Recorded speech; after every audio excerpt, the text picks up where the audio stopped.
Welcome to the Teacher's Toolkit for Literacy, the free podcast for motivated teachers and school leaders who want to inspire their students and school community in literacy learning. Make sure you subscribe to the show on your favourite podcast player, and for more amazing literacy resources, check out the show notes provided with every episode. Hi, I'm Sharon, and I'm the host of A Teacher's Toolkit for Literacy. In every Toolkit episode, we bring you specific resources, tools, strategies, tips, techniques to help you in your job as a teacher of literacy. Firstly, we acknowledge and pay our respects to the Kaurna people, the traditional custodians whose ancestral lands we gather on. We acknowledge the deep feelings of attachment and relationship of the Kaurna people to country, and we respect and value their past, present, and ongoing connection to the land and cultural beliefs. Hi everyone. Welcome everyone to our podcast. In every episode we bring you resources, tools, strategies, tips and techniques to help you in your job as a teacher of literacy. It's all about helping you develop as a professional, where you make the choices that affect you in your classroom for the betterment of your students. We hope to open some doors for you so you can make some really good choices. Sharon, I'd like to welcome newcomers to our Facebook group. Yes. Lots of newcomers. I love it. Every day we've got people requesting to join, and I particularly love reading all the reasons why people like to join the group. So, really hope that we can, through the community, build just what people need for answering lots of those needs that they have, from the group. And we hope our podcasts are kind of persuading you to join that Facebook group because persuasion is our topic today. We've got a wonderful guest here today who's going to help us with we're calling it the art of persuasion, aren't we, Sharon? Yes. So teachers will recognise, especially in Australia, will recognise why we're making persuasion a feature, because persuasive writing is one of the types of writing that I hear teachers talk about the most. Teaching, I've got to, teach persuasive writing because it's between persuasive and narrative. They're the two types of writing that will appear on the NAPLAN. So it's forefront of people's minds about persuasive writing. But the struggle that teachers have, I think, is having a true purpose in the task that the children are doing, so that children really feel that they are doing something worthwhile. Yes. Yeah, it needs to have purpose. And that's why, rather than calling it persuasive writing, we've called this the art of persuasion, because we're really wanting to think, what is persuasion really for? So we're broadening out the idea of persuasion. It's not just about persuasive writing, it's about lots persuading. Of ways of persuading. And our guest today is a special guest who's going to help us with that.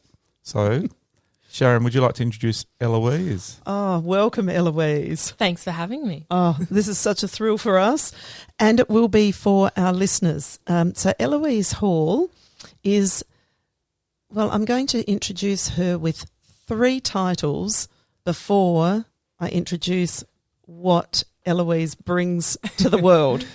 So Eloise is one of the inspiring South Australian through our advertiser, through our local paper. Well, local sounds small. Our city paper, our state's paper. So here in South Australia, that's the award, the Inspiring South Australian. Woman of the Year Rising Star. And she is one of the 40 under 40 from the business world, because Eloise and her equally young partner, Izzy Marshall, began in Eloise 2016 when you were both finishing year 12 at high school, have formed a not-for-profit organisation, business, social enterprise. I'm getting the good nod now from Eloise. And it's called Taboo. And taboo is... We'll let Eloise explain it, I think. Well, yes, we can let Eloise explain it. She will explain it far better than I. No, do that and then we'll talk about this link to persuasion in a moment. Of course. Taboo is a social enterprise, like you said very well, Sharon. Thank you. We're a registered company that sells certified organic cotton pads and tampons in Australia. And all of the profit that the company generates is distributed into charities that relieve women and girls from their experience in period poverty. So all of our business workings and our business profits are dedicated to eradicating period poverty in a global and national Australian context. So there we have such an incredible vision and mission being driven by two early 20-year-olds now. So in the fifth year, and we're going to be in conversation with Eloise about how Taboo really went from, probably not even its idea in the first place as part of, we'll get Eloise to talk about the journey, but in 5 years, how they've really used persuasion for social change. And I think for us in schools, in fact, I used Eloise and Izzy as examples to a group of Year 6, 7 teachers just the other day, because they give a clear picture of what it means when you want to persuade for change. And I think sometimes when we are considering persuasive writing in schools, we're sometimes thinking of it at a much, do I say simpler level or a much more basic level than that? We might... Or a level that's got potential to change into stronger levels, broader levels. That's a nice way to put it. Yes, well done. Yeah. But the idea that, I suppose the big question that as teachers we can be thinking about is, what is persuasion really for? And then when we think, what is persuasion for, then we can think that it isn't just about persuading for our own needs for something, but that we can persuade to, for bigger things, for change, for... external to our own needs. We can go further. Yes. So going back a step now, Eloise, where did the idea come from? Where did it all start? Well, when I was thinking about the art of persuasion, it was quite clear that it started by someone else persuading us that it was a good structure of business. So it was in the end of 2015 that Izzy and I went to a leadership conference, and Daniel Flynn, the co-founder of Thank You Water, was presenting. And that was the first opportunity the social enterprise model was presented to us. He was talking about how many people around the world will be very heavily affected by the lack of access to clean water they have, and then told us how much money we spent on bottled water. And that was what birthed the first model of Thank You, was the sale of bottled water to fund projects that provided clean water for people in a global context. So his persuasive method of telling us how much power our consumer habits had on the world, and really shifting especially which brand of water we would then buy. But beyond that, what other opportunities there was to expand this model really brought us to think, what other opportunities do we have in the market, and what are some of the social issues that we are quite passionate about?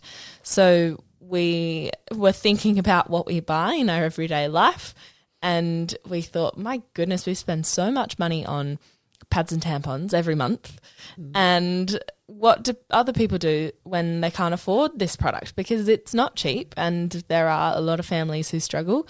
And that's when we realised that in Australia, period poverty was a problem. So there are a lot of families and kids that didn't have access to product, and that was affecting their lives, whether that be school or work. And then we also learnt that beyond Australian borders, especially in countries where periods are so intensely taboo, a lot of girls were missing out on school or dropping out of school as soon as they get their first period. And we were heartbroken at the fact that women and girls and people's regular biology was stopping them from having an education, and then researched how much that impacts the poverty cycle in general. This issue wasn't just something that is a home-based discussion. It was affecting the poverty cycle's harm and how that has repercussions on whole cities and communities. So we thought, well, we've already got a solution. Let's go sell our own product in Australia and do something about it. So you mentioned right there that was something that you then set about researching. So that was, of course, as we know, to be able to persuade, we need to have the information to back up all the facts and stories. And so what did that research process then look like?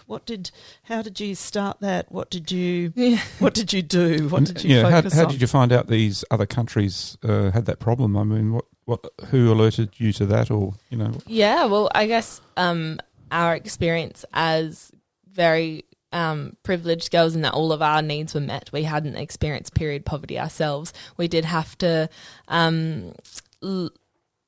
sit back and think about other people's experience quite significantly. A lot of the research initially was more, I guess, reports and statistics that were presented by other big bodies like the UN and WHO. But then beyond that, we thought we need to know what people's lived experience is like. Are they making it up? Are they exasperating what the situation's like? So we started speaking to more specifically refugees from who had moved to Australia and their experiences, young people in the countries they fled from, and their experiences were very much mirrored in what the reports were suggesting. And it was totally heartbreaking, but the more people we spoke to, the more support we had on the initiative, because people were coming out of the woodwork saying, yes, this is a problem, this is how my life was affected, and this is how my mum's life was affected, this is how my sister's life has been affected by this issue. So that was definitely affirming in one way or another, but equally as heartbreaking, but it definitely drove our passion further. Then we decided to go to Kenya and India and in 2018 to really learn about what menstrual health care looked like in the flesh, but also discover what initiatives existed to combat period poverty and whether they were being done in sustainable ways and how they looked, who they worked with, where the product was from. And that was that lived, I guess, experience of being shown these different schools and communities and students was very, very real. Obviously, we were there and we were listening to these stories. These kids were asking us questions like, what do I do when I'm in pain, and how does the pad work? Really big questions that we were expecting, but you can only prepare yourself so much for those conversations. Yeah. So it was more confronting than you did expect. Yeah, especially this one girl, I remember, unfortunately, sexual assault is quite prevalent in a lot of these communities. And so the walk to school from home is already quite threatening. And this one girl asked, when I walk home from school, I get really bad pains and I have to stop, but I can't stop for too long because it's dangerous. What do I do? Wow. How do we have a response for that? It was quite, Yes. And how long were you there for? We were travelling for just over 3 weeks in both countries, Yep. So the research process has been an ongoing piece. Yes. It'll never stop. It won't stop, will it? No. And interesting for that confirmation that this is global. This isn't just an India or Kenya. No. This is local as well as global. It exists everywhere, just in different ways. Yes, and with different statistics, because I know, some of the statistics that you have on your website, which is a great place to see lots of different elements of the art of persuasion, because just by putting those statistics up there, like, what have we got? So in Sierra Leone, girls miss around 50 school days every year due to their period. 50 school days, that's a quarter of school days. In India, 70% of all reproductive diseases are caused by poor menstrual hygiene. Something 70%. so attainable. But Yes. So the research, without a doubt, would have just driven you more for the need. So then you change. got So then you got Taboo organised. How did you go about that? What was the well, and were there others around the world doing anything like this, or? the social enterprise model is and was still very fresh, so very few companies had made the pledge to not ever dividend any profits to their shareholders and give all of that profit to a social purpose. So we were probably the next to mirror Thank You's 100% profit model. So it was a new territory, and a lot of business professionals told us that it was dumb and it would never work out. And then a lot of charities were quite excited by the fact that there was another form of revenue other than just asking people for money. And it was a very bizarre start, knowing that we wanted to sell a very high quality product that people would want to purchase. And in that sense, we needed to register as a company so that we could make that, make the most impact with our profit, so we could grow to the extent that we wanted. But we had this mission, which is the underpinning reason we started the company, of this social and health-driven mission. We wanted to eradicate period poverty. So in that sense, we should register as a charity. But obviously that wasn't going to work if we're selling a product to make the impact. Yeah. So it was this new area, and there's still to this day no structure that really supports social enterprises. So that's something that I am very quick to advocate for, is a rethink of how we can shift our structures to support social enterprises better. But really, because we were also very young, we had no experience ourselves, we relied quite heavily on a lot of mentors who then would affirm that what we were doing was a good thing, and then show us some other people in their spheres that could help us with the next thing, whether that be registering the company or entering competitions. And it was really the competitions that ignited our excitement, because it was the first time a whole bunch of people that were disconnected from our lives went, yeah, I want to support that, and would either give us advice, money, time, and awards, really. The first big competition we won was Startup Weekend Adelaide, and we were in a room of 100 professionals who had at least 30 years more experience than we did, and we were the top 10 idea to go through the weekend's process of working on the idea, and then we presented on Sunday night and we won. I was still underage. I was 17. And we won thanks to a team of 5 middle-aged men as well, joining our team, listening to us, telling them what to do. And that was definitely the most encouraging.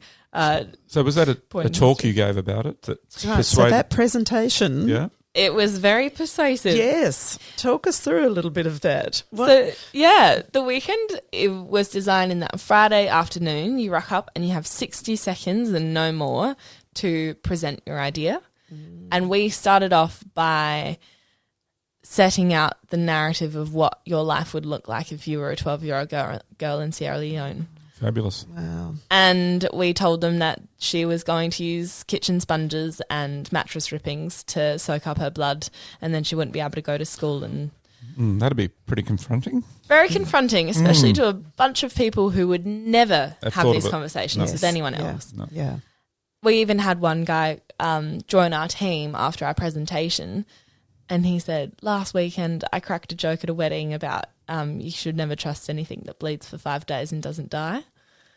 And then you did your presentation, and now I'm heartbroken, so I'm going to give you all of my time, and I want to be on your team. Wow.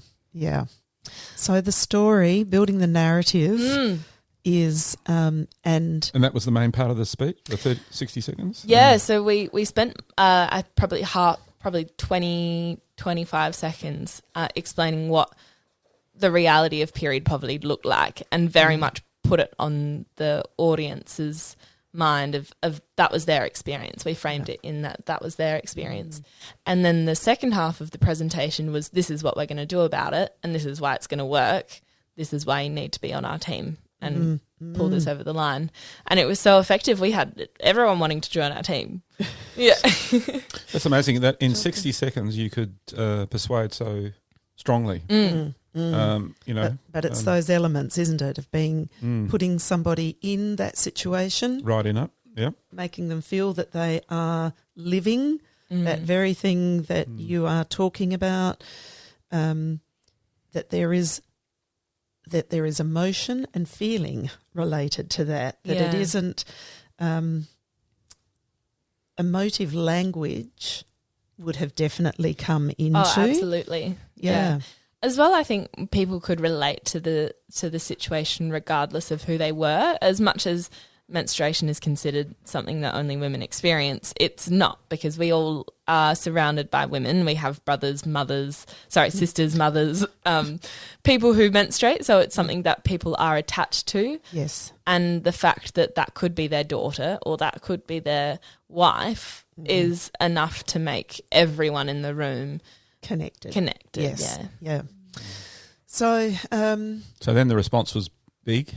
Huge, yeah. We had a very passionate team of people who were ready to win, and they were convinced enough through our presentation that we were the best leaders for it, so they listened to us and we told them what to do. They came up with ideas and we shut some down and we loved others, and it was a really great experience of leadership, really, for to people that we wouldn't have had the experience of leading before. yes. And a brilliant weekend of respect of everyone's individual skills, because we had some web developers, some graphic designers, people that had really brilliant skills to contribute. It was fantastic to respect everyone's niche and give them the reins to do their best. Yes. Yeah. And a combination of everyone's skills was the most fantastic presentation at the end. And on Sunday night was our final pitch. So the idea was that you had to pitch to a panel of judges to communicate that you were the team that did the most impact over the weekend. So you had to outline how many customers you had gained throughout the weekend, how many, how far your website was developed, all these things. Yes. So it was a big method of each person got up and said, I did this and this is why this business is going to work. And we went through a whole team of people. And the judges at the end said, we love everything in the presentation. It was so well articulated and you definitely ticked a lot of the boxes. But we had a slogan that said bleeding love. And they said, we hate your slogan. It's never going to work. And we went, oh, gosh, okay. And I think it was because it was a little confronting, because people aren't used to the word blood on company slogans. Yes. So in that aspect, we thought, well, that's the point of it. If you're uncomfortable, then live with it and work it out. But So is it still your slogan? well, and it's kind of on the Art of Persuasion. We realised that the slogan doesn't actually say much. Oh, yeah. The idea is that when you're bleeding, you can love other people by buying our product, but that's not very quickly communicated. So working with the team of people in marketing and advertising, we realised that it's probably not the most effective slogan, and we've since changed it to powerful period. Yeah. Yes. Yeah. That does communicate something instantly. Yes. And most people can relate to a period. So when you call their experience powerful, they do want to contribute, which is great. Yes. And it's an upbeat, powerful, positive message. Yeah, bleeding isn't often associated with anything positive. Yeah. Yep. So that weekend with the team, there's one thing in there that I just wanted to draw out too, is the power of all of those people from different sectors. You know, that there's the web designer, there's the marketer, there's everybody's coming. So the art of persuasion, you know, covers all of these areas. You know, we're all persuading, no matter what business we're in, no matter what domain we're in. Yeah. Persuasion is part of that, and of course that translates and plays out in different ways depending on your platform. So that, you know, whether it's words or design or all of those things play a big part in how effective the persuasion. Yeah. And even when we were choosing our team, we had quite a lot of people wanting to join, but we couldn't pick everyone. Yeah. So we had people persuading us that they were a good fit. And the guy who made that joke and was quite remorseful, he was someone that we instantly wanted on the team because we knew that he had passion behind the work he would contribute rather than just skill. Yes. And I think that people with passion often pull greater results because it's they're doing it for a reason that's beyond what they would generally be used to, or they're pulling all of that passion into work that they want to contribute for a reason beyond themselves. And we thought, okay, he's going to be a great asset. And likewise, other team members were skillful, but perhaps we wanted some more diversity and experience, or perhaps we wanted energy beyond just their skill level or their experience. So their art of persuasion was necessary to communicate their investment beyond what their experience is. Yes. Because we obviously weren't there for experience. We were there because of a passionate purpose that we had. Yeah. I love that passion message, and that's so relevant to teaching, that passion is just a part of teaching, that just makes your teaching thrive. Yes. When you have passion for the teaching, passion for being with the kids, and all those things about schooling that's you're passionate about. And I guess that's where we talk about it, just as a little aside, about the 7 timeless T's. We talk about true tasks. Yes. And true tasks should be ones that allow for passion. Yep. Creativity and passion to come through. Not it's just the task to get done, but what do I bring to this? Where's my voice in this? Where am I contributing to this? And I also just wanted to reference too, which we talk about quite a bit, is Allington and Gabriel's Every Child Every Day, where there's 2 parts in there that I think are really relevant to this, and for us to keep in mind is about, they say, every child every day should write about something personally meaningful, and that every child every day should talk with peers about reading and writing and about their ideas and thoughts. So this, what Eloise is talking about, just this one weekend, I think just brings forward a whole lot of that, writing or thinking about something meaningful. And even for the gentleman who had acknowledged that a week earlier he'd made a very inappropriate, that how your presentation had made him think differently really highlights the importance of why we should be able to write about things that are meaningful to us, and the power and the impact that has. Actually, he changed not only his thinking but his feeling. Yes, yes. And I think part of that is because we did the critical thinking for him. He'd never questioned why that was inappropriate. He just thought it was funny. Yes. And then we did the critical thinking and presented why this issue needed to be addressed in a completely different lens than we're used to. That's when it flipped, because the amount of perspectives that have been given to me through books or other people's memoirs is that does really shift your thinking. And I think kids now are really good at questioning why. Yeah. Well, kids are notorious for it. They ask why, a billion times a day. Yes. But even for bigger picture things, like our rubbish systems, for example, why does the garbage man come every day? We could really dwell on these whys because kids care about it. Otherwise, they wouldn't be asking the question. Yeah. And I think what was prominent in the example I gave about the guy who made the joke, he'd never had to think why it was inappropriate because it didn't affect his realm of life. Oh. And it was obvious that no one had really made any suggestion that it was wrong. So, yeah, why would he say why? But we can say why for other people, and kids can do the same, I think. Yes, I love how you've just framed that too, saying, and I think that's what we want for our students, is enabling them to do the critical thinking.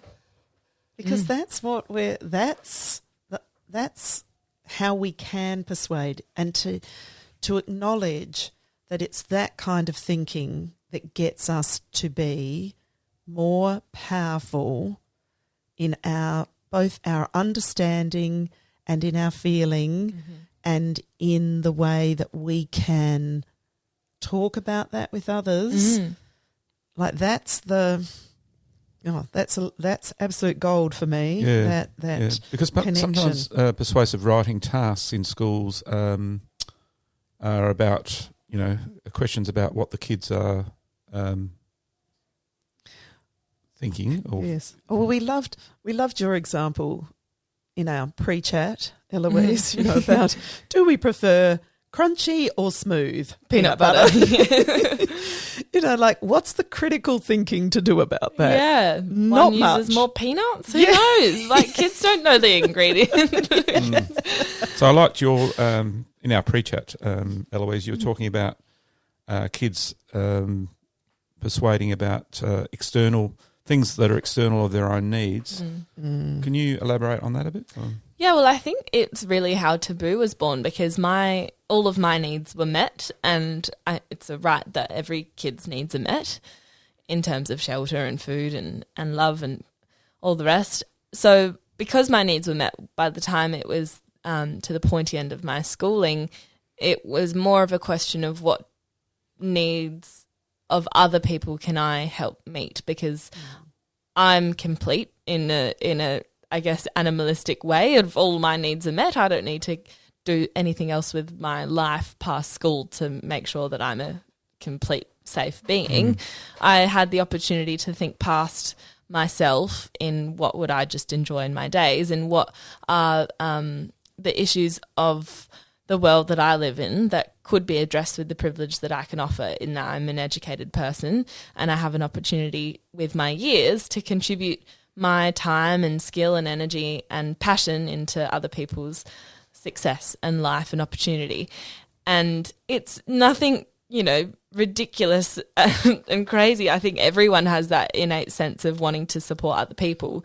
And I was fortunate enough to, like I said, have a great education, a whole education, opportunities to take advantage of, to work in that. And I think kids, if they are in a position where they feel their needs are met and they are comfortable, more often than not, I feel like they are thinking about everyone else. Like they've got obviously concerns of their own and they're all valid, but do they really always surround their recess options or uniform? I just don't think kids are that shallow almost. Yes, so because we're trying to get that passion into it, aren't we? That they really want to persuade. Yeah. So Sharon, you had an example. And the deeper thinking of that. Yeah. Yeah.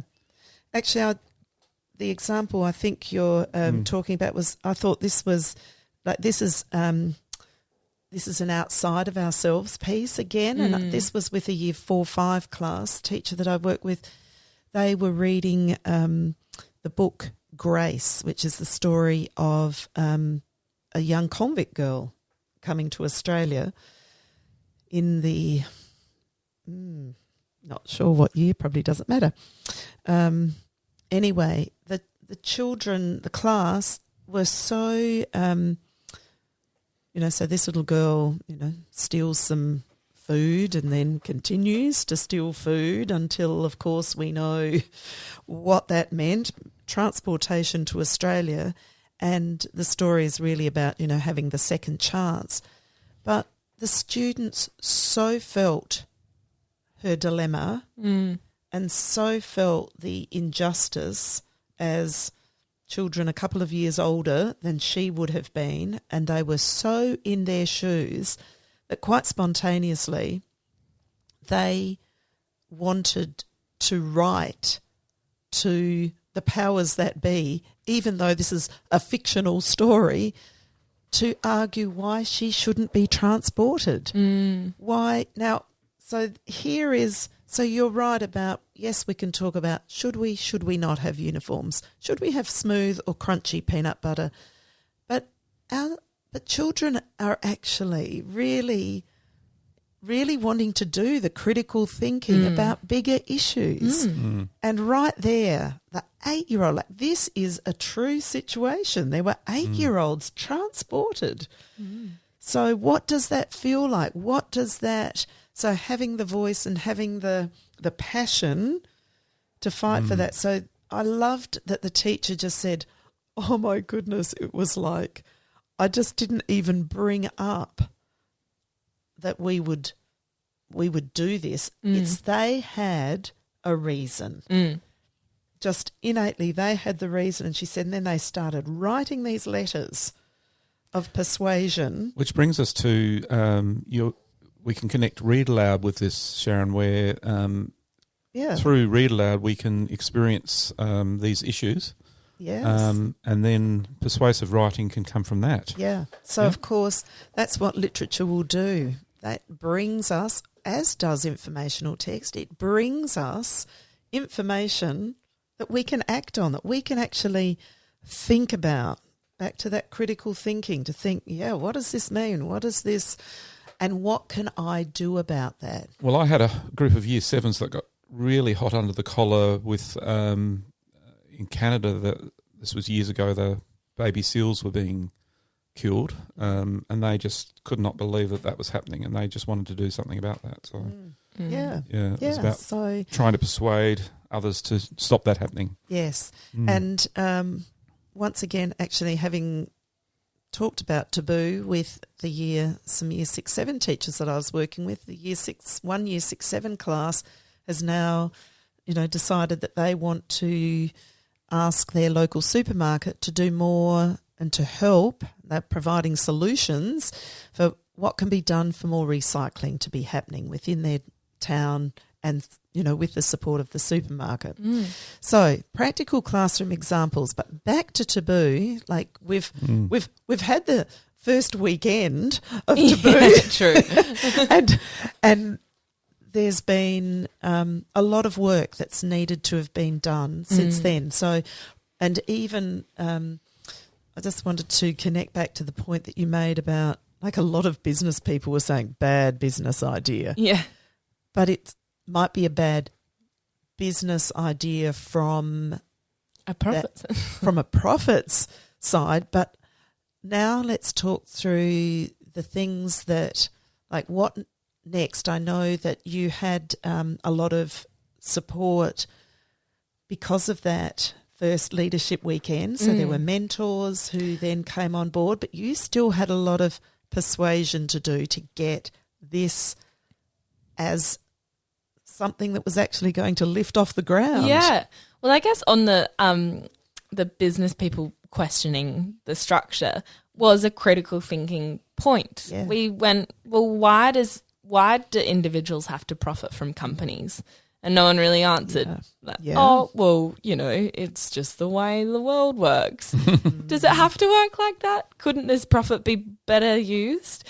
And the whole concept of a social enterprise of 100% model is the only difference compared to other companies is that no one will make a personal profit from the company. Yeah.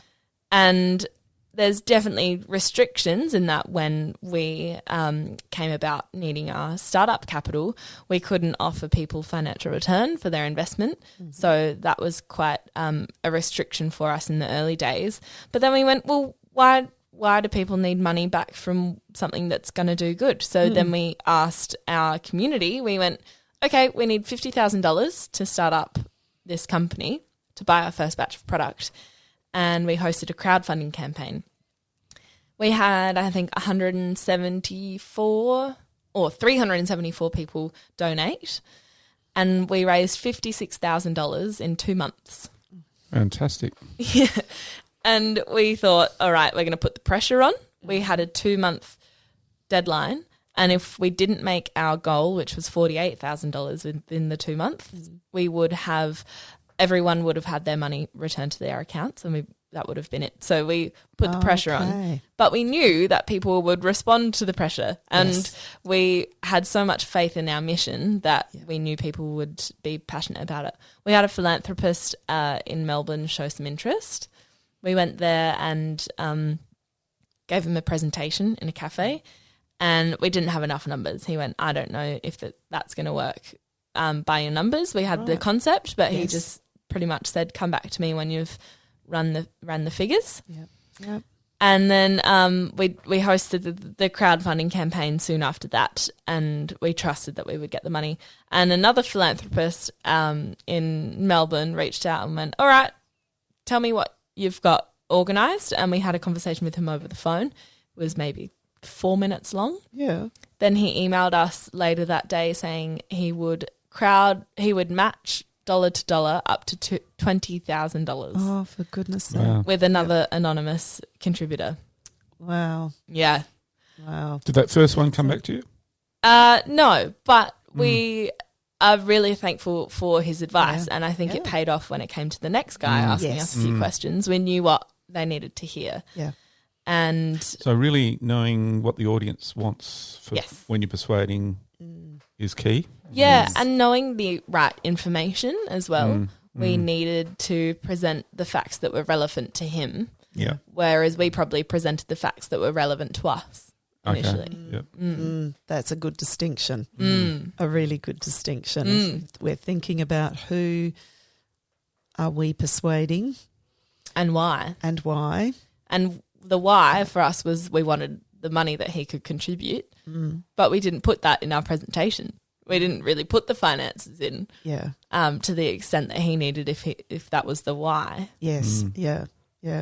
Yes, clarity for any type of writing or presentation. Yes, whether it's very oral important. or in written.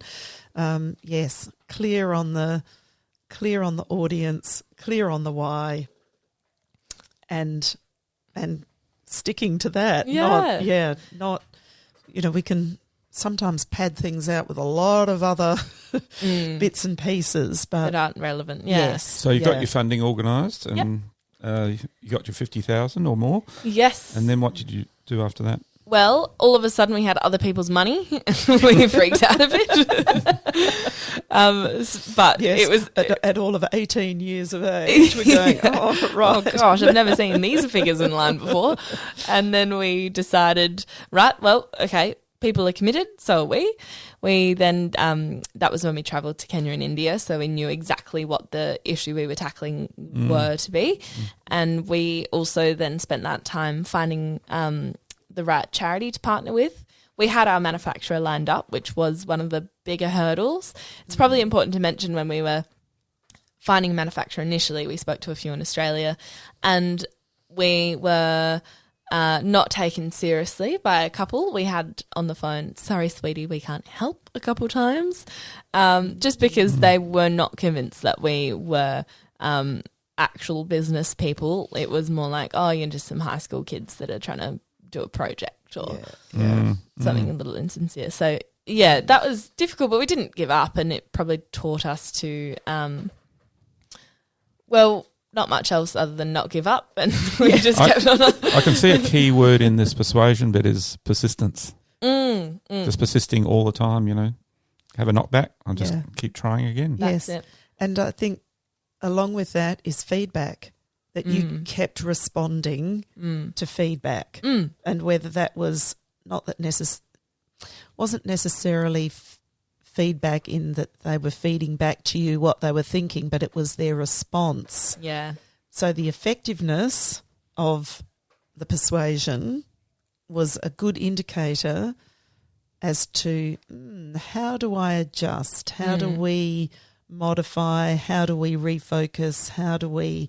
So response from the audience, and you're talking about, in this instance, you're talking about hundreds of different audiences over time. Yeah. So... I think, sorry, go on. I think as well we always clung tight to our childlike mindset, in that we never thought we were the experts, because we never will be. There's always going to be someone on the planet that knows more than you do. And we were really true to that. When we were given feedback, we would take it seriously. We wouldn't pocket everything, because some feedback isn't worthwhile, but we were quite discerning in that a lot of the feedback we would be given, considering our lack of experience, was worthwhile, at least to listen to. So there was that constant learning mindset, in that the information we were provided throughout the whole process was of value to some extent, rather than dismissing it and perhaps running with your ego instead and saying, I know better. We were very lucky to have never really done that, because it would have not worked to our favour at all. Right. And so you found a manufacturer? Yes. So we found a manufacturer, and they took us seriously. Overseas manufacturer? Spain, yes. Spain? Yeah, so they run off hydroelectricity. Their product is certified organic cotton, and it's ethically sourced. The boxes are made from recycled cardboard. They tick all of the environmental boxes we were after, and thankfully they were affordable as well. So that is where our product is made now. So how did you find them? A lot of Googling, a lot of research, a lot of phone calls. We had maybe a year and a half's worth of research into other manufacturers around the place. Yeah. Wow. And each relationship started with the first question of, do you have room for private label companies? And then you just go through the works, and we finally found the right one. So we purchased our first batch of product in 2019, and it arrived in August 2019, and we launched our 2 products, our range. We had a big party. We had 400 people rock up, and we celebrated the launch. A lot of the people were people who had contributed to the crowdfunding campaign 2 years prior. Yeah. And a lot of the people we didn't know as well, which was so encouraging to know that the message we had communicated was far beyond our personal lives or experiences or careers. It was Taboo as a company had its own story of its own, and it had its own followers and friends that we didn't know about. Yeah. We had a team of 8 on stage and a whole heap of other supporters in the room. It was fantastic. Look what 2 voices could do. Yeah. And then I guess from there we sold online. We have a subscription model, so people can pick which product they need every month, and it just gets sent to the door quite automatically. And then we had one IGA pull us into their store right away. They stocked our product for no margin for themselves. Wow. Ridiculous. Never happens. Wow. So and for those, so IGA is a supermarket, an independent grocers association. I think IGA stands for here in South Australia. So some people might not know that that's a supermarket. Great business. And doing something that they'd never done before. Is that right? Or Well, had they done that for other... They are stocked any other products and not taken any...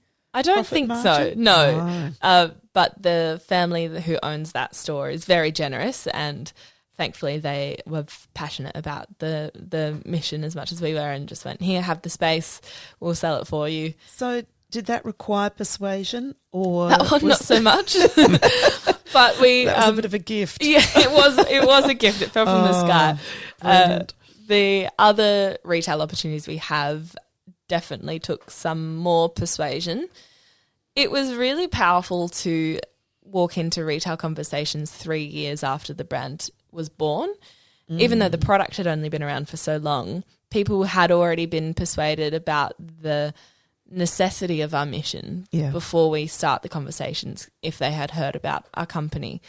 And it was quite powerful to let the mission speak for itself almost, because we had communicated the reasons why it was important and the power our brand can have before we even had anything to give, before we had the physical solution of the brand or the products.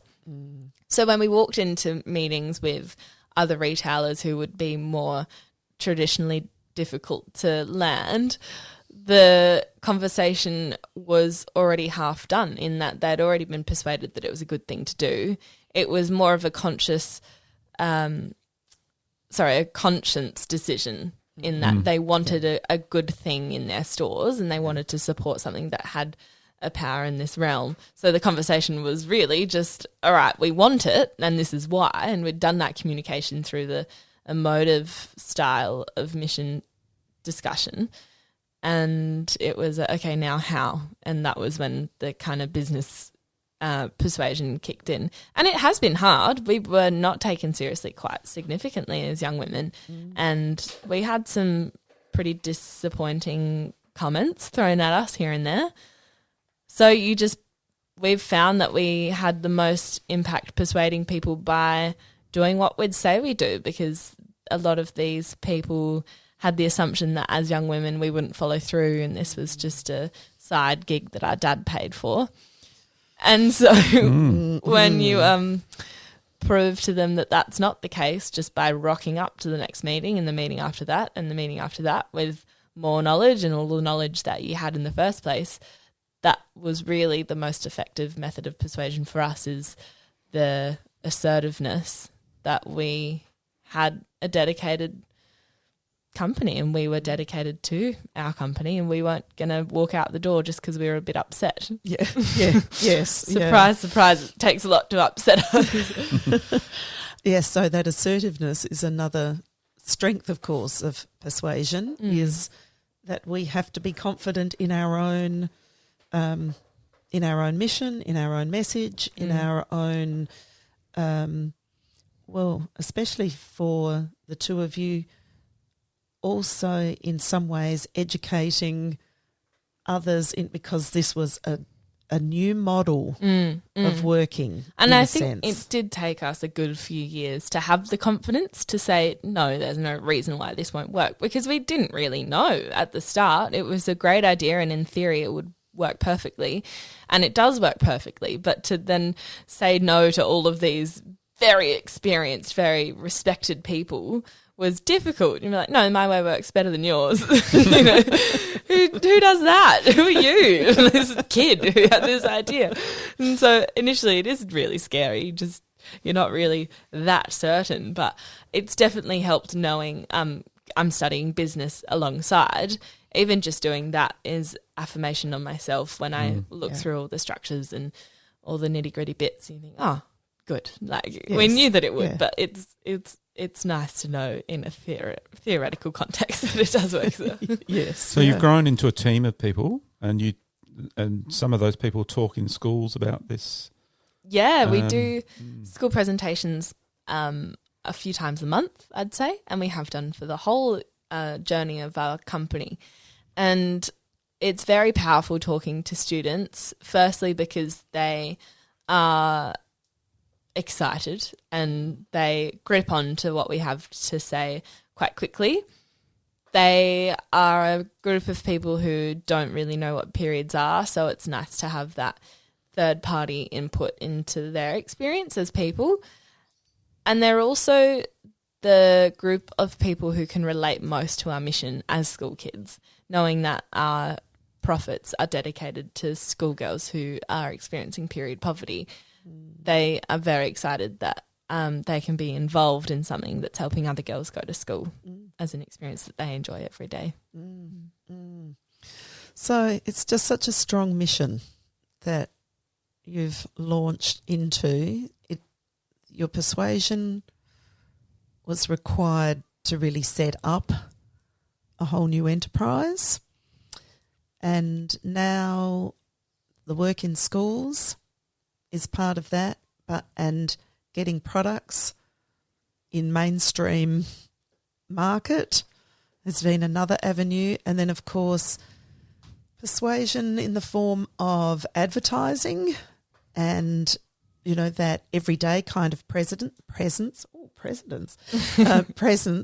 So through your social media and your marketing campaigns, which are all these wonderful forms of advertising, of persuasion that our students can also be engaged in. So you've got your wonderful, talk us through a little bit, one of your marketing campaigns. Yeah. It's a lot of fun. Oh, it's so much fun. It can be kind of difficult. When we first launched, we thought, are we advertising as a charity or are we advertising as a premium quality product? They're very different. Yes. When you advertise it as a charity, people assume that your product's really bad. Yeah. And so that wasn't going to float in our market, so we needed to reverse it. Yeah. But also our point of difference is that we have got a mission. So it is quite difficult, but so much fun. It's a lot of assumptions you're trying to explode, aren't you? Like, left, right and centre. Yeah, we are. Like, plenty. But of course, the thing is that you are still wanting to make a difference to period poverty by giving people something they would usually buy anyway. Exactly. Yeah. And that by choice we can be investing in a social mission that can make a difference for so many. So just by an everyday act, we can make, through that choice, make that difference. It's such a large scale problem, like to make a difference for those girls in Africa. Across the world. Across the world, isn't it, really? It's a big mission. It is. Well, it's really for half the population. just the half the population. Yeah, just half the population. Just the world 50% of the globe. But it is baffling when you think about an experience that half the population have every month for 40-odd years of their life is something that's so heavily swept under the carpet that it's stopping us from going to school. That is bizarre. Yes. And there are plenty of historical moments that's just, wow, that's happened and all the rest. But it's amazing now to hear and feel the response that people have when we give them an option to talk about it and an option to address the issue, because it's been such a stigmatized subject. Not many people have addressed the problem on such a large scale way. And when we give people an option in terms of a consumer purchase, they love it because it doesn't change their days. They just get to choose something else that has a greater impact. But as well, it's the social purpose we have in our campaigns. So we've got one recently. Talk to us a little bit about some of the techniques and persuasive devices, actually, that you're using in these campaigns. Well, the most recent campaign we launched was called Tag Your Taboo. And love this. We were really wanting people to question why it's such a stigmatized subject. We wanted our consumers and our customers and our followers to have the license to talk about their experience as a menstruating person. So the call to action is to tag Taboo sanitary products on their abdomen on a photo on Instagram. So if they're bleeding and they're going for a marathon swim, they can take a photo of after they've finished their swim. And it's up to them. They can just tag Taboo on their body and leave it at that. Or they can say, hey, I was bleeding today and I still swam 40 kilometres and this is me when I finished because I used some tampons and they were great. Or you can have people that might experience endometriosis or something more complicated, and that's a license for them to open the conversation up about what their experience is like as a menstruating person and tag Taboo. So it's a marketing campaign for us in that our name is spread across these conversations, but there aren't a lot of opportunities for people to tag along to a third party initiative to open up these conversations. And sometimes it does take a lot of courage that you do want that assistance by another company or person to have those conversations, because traditionally it's been something quite filled with shame and uncertainty that's why they're not a common subject. So it's one of our favourites. A taboo topic. A taboo topic indeed. Yes. And then just because at the end of the day, more products that are sold, the more that solves this issue. Yeah, yep. So as you said before, do you market as a charity or do you market as a business? So from the business side of things, your other marketing campaign has got, a little bit more of a sales pitch to it, no? Yes, now have I asked the wrong question? I think I may. We have many campaigns. Yes. I'm just trying to think. But, you are also trying to get people buying, not just you really are coming from two sides, from the reducing the stigma. Because the more they purchase, the more. But you're also wanting to sell. You want. And the more we sell, you're exactly right, the more impact we have. So we do dwell a lot on the quality of our product, and that's something that people want to know. It's quite a cutthroat market in that a lot of people will stick with the one brand that they have been on for the rest of their whole life. Yes, yeah. And to communicate why they should change in such an intimate and sometimes daunting time of the month, it's a lot, really. Yeah. We are kind of asking a lot from people to go and change something that they've trusted every month for the however many last years. But that's when we've been very much helped by our advertising agency. Yes. We've got this kind of archetype that we rely on in that we need to communicate the reliability of our product as well as the social aspect of our brand. And thankfully the cause and the product aren't too far, they're not too dissimilar in that we can quite easily say when you use our reliable product this month, you're providing some safety net for another person in this context. Yeah. So how do you decide, with your funds that you receive from the sales and whatever, how do you decide where you direct it? What's the priority there? It's firstly our priority as a company in such a market to be sustainable. So unfortunately there's not been a profit so far that we can contribute to our charity partner. All of the revenue that we've produced is going back into keeping the company sustainable, which is making sure we've got enough stock for the growth opportunities ahead of us. We've got the most fantastic outreach design. We've got the most fantastic program in Australia where people can purchase our pads for women in Australia who are experiencing period poverty. So it's great in that they're buying our product, we are making the money from the sale, and that physical box of pads is distributed to one of our 12 charity partners in Australia. So we are partnered with Vinnie's Crisis Centre, who work with women who are fleeing domestic violence, NPY Women's Council work in rural Australia, Red Lily Health up north in Arnhem Land, teachers, nurses, childcare centre workers. They've all asked for product because their community relies on them to supply it. And that's a program that we're very much proud of in that we can still have a really practical output of social good before we've even made a profit. So as you grow, because there'll be huge needs in Australia to still cover, isn't it? You'll be trying to cover those needs overseas as well. Yeah, so we before we make a profit in particular, we've hosted separate kind of fundraising campaigns for our charity partner One Girl. So they're a Melbourne company. They work in Sierra Leone and Uganda.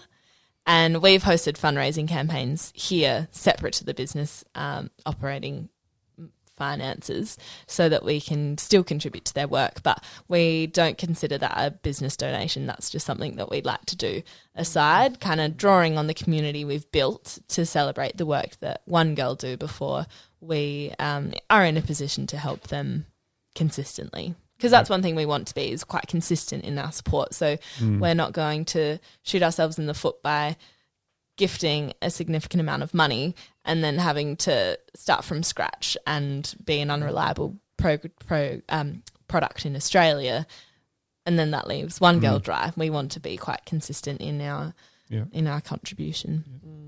So I guess we've learnt a lot about persuasion today, Sharon. So much about persuasion. And that there are so many elements to it. Persistence, passion, all sorts of things. Critical thinking. Response. Knowing your data. Yes. Have your sums worked out? Yeah. Be good at maths. It's got to be, it's meaningful, something that you really, and something you want to change. Yeah. Yep. And we're not, of course, we're not suggesting that anyone is doing something quite as big as Eloise and Izzy are doing. It was about teasing out the elements of it, and then how can we use some of those in our Yes, I hope teaching. that, as teachers we can really, I know there's just been so many connections made there for, what it is, how do we drive that idea of the art of persuasion rather than we need to do a piece of persuasive writing. What do we need to do? Well, I think, the world, all of us, in thinking about the what persuading for change and persuading for good are things that we want to use persuasion for. And Sharon, if I just step in there and say we can start with receptions, year ones, with persuading, what form could that take? So for our young ones, we can certainly be just getting them thinking about what their opinion is, even about lots of things. So if I was thinking about what they might persuade, I'll give an example from a year one class. Last year, Sarah and her year ones, each of the year ones, they were doing a whole lot of reading, and there are a lot of picture books. We'll post in the show notes some of the picture books that have just got such persuasive elements to them. I Want an Iguana. Where's my little list? Or the Who Let the Pigeon Drive the Bus? The whole pigeon series, of course, is all persuasive. Can I Be Your Dog? Hey Little Ant, I Want a New Room. All of these for our younger readers or our younger students and our younger writers are all really great examples of how persuasion can be in the form of a story, can be in the form of poetry. Poetry is it's wonderful persuasive a film platform. Could be in the form of a film. But Sarah's class had read a whole lot of books about different animals and then wrote their own brochures to convince their parents why they wanted a particular animal as a pet. So wonderful. Sarah said best writing that she'd had from that group of students all year. Like there was such purpose behind it, even though it was about them. But we're talking 5 and 6 year olds here writing their little pieces about, and not only what they wanted as a pet, but as a family, why would this make a great family pet? So So there was an example of not just not the 5-paragraph argument essay that we can sometimes fall into. And in fact, I love that Akara talks about that's a form or a structure that we might begin with, but definitely not to stick with that, not to say this is the persuasive writing that I do.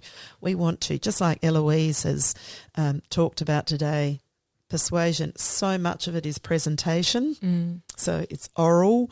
So much of it can be through marketing kinds of strategies, so marketing techniques, marketing campaigns. I love one school talked about for their year 5s, they have what they call a sell it to me campaign, have that as their persuasive writing. But back to the young ones, what if I'm writing I like but I don't like books? So I can present a whole lot of things that I like but I don't like, so that I'm giving opinions on things, that I'm just starting to explore that critical thinking and that feeling about things. I like this, but I don't like that. Talking about my favourite book character or my favourite book or my favourite part of a story are all ways of giving an opinion and persuading. Why should a character do this? Why should a character not do this? So linking to text is a great way for our young ones to really build from that. My favourite animal. So often it's I like to think that the early persuasive work is often in the form of like a mini book, so that it's not just a one idea, but I can give a whole lot of ideas about something, but not necessarily in that 5-paragraph format. Starting with a read aloud, it can be talked about, Yep. but then it can be in a book form. But yes, and also coming from, because it's meaningful. Yes. Whatever is meaningful, that's what I think that's a big takeout from here is, it's got to be meaningful, because otherwise why am I in the business of persuading? Yep. Thank you. Wonderful discussion today. Oh, thank you to Eloise. Yes, thank you so much for bringing all of that that insight into what is, like, there's been a lot of elements of persuasion in it. I love, from all the podcasts you have been doing, you said, never been asked to do that one before. Get onto an education podcast. It's probably something that Mum and Dad trained me from a young age, me trying to persuade my way through life. It's not anything conscious. No, and I think you're absolutely right in our pre-podcast chat where we were talking too about how it's what we do. We question. And students actually, I think you said in the podcast, they ask why. Why are things as they are?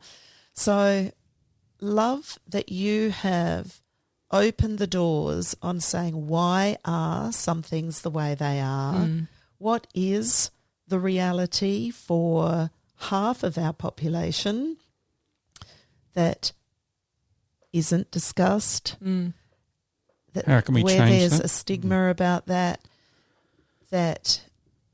a young voice and 2 young voices can decide on something big outside of themselves for the better of, or the betterment of, not just half the population, But everyone. because that came up early. This isn't just about what this means for women. This is, what does this mean for everybody in how we understand and how we think about this as what is that monthly experience for women, and how that's life, that how that fits into our whole perception of how the world works, and what that, what we can do to make that better, and make that more visible, and make that a conversation on the table rather than something that's... So you've just taken on the world, really? Yes. Just the world? Well, Nothing big. I think nothing big. Next it'll be the universe. But anyway. It's already the universe. So we are so privileged that you have shared not only vision and mission, behind the scenes stories about how these things have come about, but made not only that topic but the art of persuasion accessible in a real life way to us as teachers. So thank you so much. And now some rapid fire questions for you. Oh, yes. Eloise. What was your favourite book as a child? And I think it was maybe Winnie the Pooh. why was that? I think I just loved the characters. Yeah. Tigger probably most. Yeah. Beautiful. Tigger the most. Yeah, I think so. Beautiful story too. Mm. What's your And the most illustrations? Oh, yes. illustrations of Yeah. Yeah, wonderful? they're gorgeous. What's your most interesting school story? It could be when you were at school, it could be talking to schools, or it could be... We come back to that one? Yeah, to be honest, I don't know if it No, was that that's okay. interesting. Oh, come on, that crunchy or smooth peanut butter story. Yeah, it must really not- stuck with me. I think it's been more interesting for you after school. Yeah, look, maybe that's why it's all blurred. I've forgotten about what life was like. Yes, you've just forgotten. How do you think you learned to read? My mum is a librarian, so she was hot on me reading from probably when I was born. As soon as you came out? As soon as I came out, there was a book in front of my face.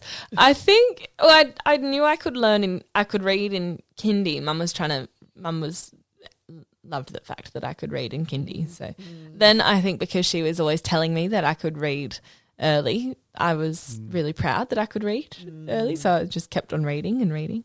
And then I think when I got to, early teens, I, for some reason, decided that it wasn't worth my time and I just stopped reading. And then only recently, in the last few years, Mum gave me a really good fiction book and I was gripped and I haven't been able to put a book down since. I love it again. Yeah. Oh, that's a good story. Yeah, I think as well because Mum was a librarian, there were just piles of books everywhere, and just Yes. like, oh gosh, Yes. it probably took it for granted a bit. Yes. But there was a phase where you just didn't want to read.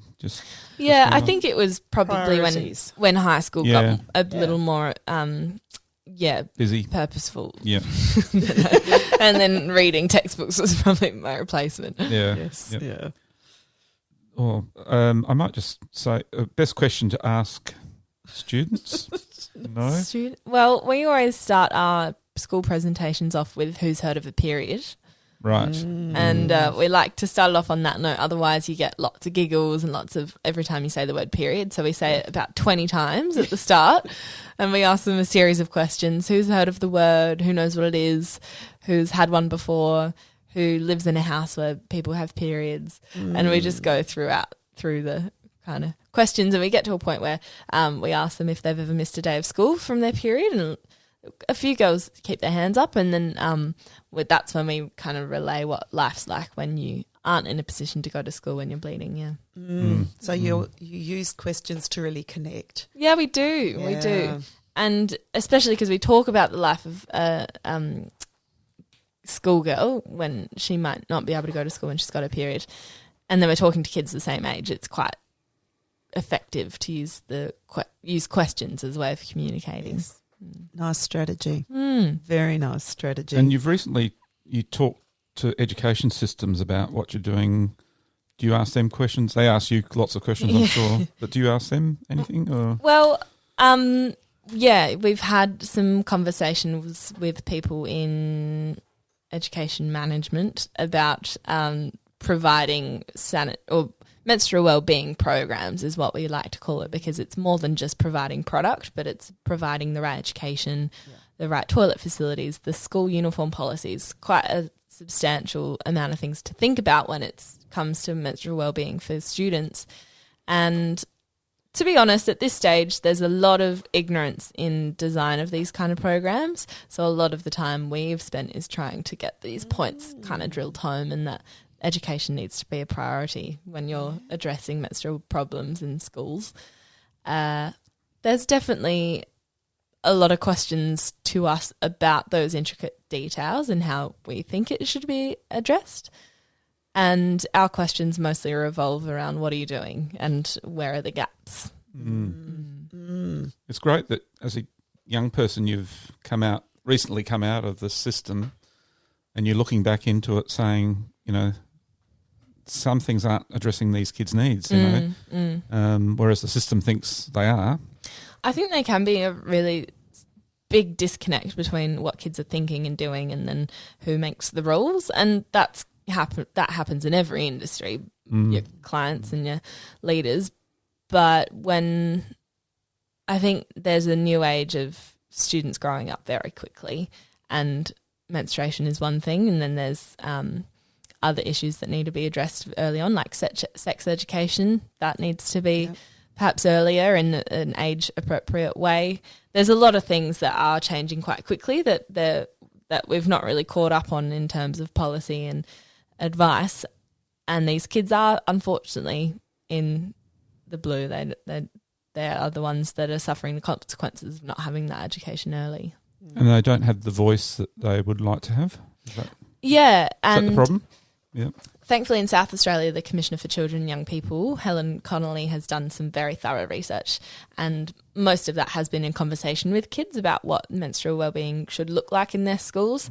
And the results are so thorough. These kids know exactly what they need, and it's great now that this report exists to communicate what kids are saying.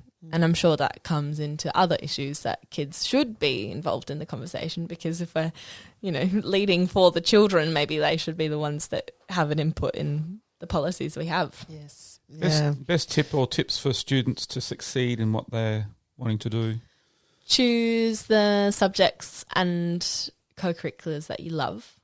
Yep. School, for me, when I look back, more of my memories are with things outside of school, but thanks to the structure of friends and teachers and safety nets I was given in my classes. But I also chose subjects that I loved, and that paid off for me. I did drama, I did music. Yes. Built on foundations of passion, really. Yeah. So you've lived that. That's how your life has been lived. And here it is. And I think, just from that lovely way that you described before, that you feel that you have been filled, that there was so much from, those years of feeling almost complete, and that's a very safe and wonderful feeling that you've had, that you are now really you're really looking to have that for so many others in the world. Half the world. I think, though, it comes from, even though I might not feel completely whole as a person, that means there's room for other people to fill that space. And I think there's more value in engaging in other people's experiences than there is just to fill your own patches and whatnot in life. You're never going to feel like you're the best version of yourself, but I don't think that often comes from personal focus. If you're focused on other people, often you will become the better version of yourself. So I think that's where it's more rewarding, and it's been really rewarding for us today to on have so Eloise many levels. So hasn't it been? Thank you so much, Eloise. And thanks for having me. It was lovely. It was great, and I liked the topic. we might. Good. Yes, and you might persuade us to have you again. Maybe. Or you might persuade me to have me. Yeah. All right. Just actually before we finish off, that Taboo, TABOO. Yes. Website. Go, and if this is something that speaks to you beyond the art of persuasion, that and the idea of social enterprise is something that I love that idea. That interests you, and education in schools, because Eloise isn't sitting here just as the Art of Persuasion, the work you're doing in education, in schools, as well as outside of that, is a big piece for all of us. So, And thank you very much, everyone. And knowing that we've got a worldwide audience too, so all listeners out there, think about Taboo. All right. yes, Thank you very much. fantastic. If Thanks. you Google Taboo sanitary products, you'll find us. There's Okay. like a board game and a TV series. So Taboo sanitary products. Okay. Right. Fair call. Yeah. All right. Thanks. And it's a word. Thanks, everyone. And bye for now. Thank Okay. you. Bye. Thanks for listening to the podcast. To make sure you don't miss any literacy learning tips and insights, please subscribe to our show on your favourite podcast player. At Q Learning, our literacy specialists draw on over 30 years of teaching and international consulting experience to deliver world-class learning solutions.